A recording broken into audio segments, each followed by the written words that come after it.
கடந்த சில வாரங்களுக்கு முன்பு திருப்பூர் மாவட்டம் பல்லடம் அருகே விவசாய தோட்டத்தில் தாய், தந்தை மற்றும் மகன் கொலை செய்யப்பட்ட சம்பவத்தில் குற்றவாளிகளை கைது செய்யவில்லை என கூறி விவசாயிகள் சுமார் 1 கிலோமீட்டர் தூரம் வரை பேரணி நடத்தி வருகின்றனர்.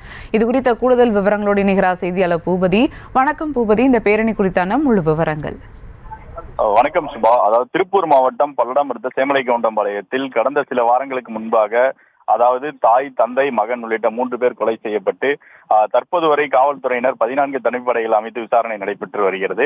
இந்த சூழ்நிலையில் பல்லடம் காவல் எல்லைக்கு உட்பட்ட பகுதிகளில் பல்வேறு இடங்களில் அந்த கொலை மற்றும் கொள்ளை சம்பவங்கள் அரங்கேறி வந்த நிலையில் பெரும்பாலான விவசாயிகள் தோட்டத்து வீட்டில் வசித்து வரும் சூழ்நிலையில், குறிப்பாக வயதானவர்கள் அந்த தோட்டத்து வீட்டில் வசித்துக் கொண்டு அங்குள்ள ஆடு, மாடு உள்ளிட்ட பண்டங்களை பாதுகாத்து தொடர்ந்து விவசாயத்தில் ஈடுபட்டு வரும் சூழ்நிலையில் அவர்கள் தனியாக உள்ளதை நோட்டமிட்டு இந்த மாதிரி கொள்ளை சம்பவம் அரங்கேறுவதாக கூறி எங்களுக்கு பாதுகாப்பு வேண்டும், நாங்கள் பெரும்பாலானோர் தோட்டத்து வீட்டில் வசித்து வரும் சூழ்நிலையில் எங்களுக்கு உரிய பாதுகாப்பு காவல்துறை வழங்க வேண்டும் என கூறியும் தொடர்ந்து அந்த குற்றவாளிகளை விரைந்து கைது செய்ய வேண்டும் எனவும் திருப்பூர் வித்தியாலயம், பல்லடம் சாலையில் இருக்கக்கூடிய வித்தியாலயம் பகுதியிலிருந்து மாவட்ட ஆட்சியர் அலுவலகம் வரை சுமார் 1 கிலோமீட்டர் தூரத்திற்கு பேரணியாக அந்த விவசாயிகள் தங்கள் எதிர்ப்பை பதிவு செய்துள்ளனர்.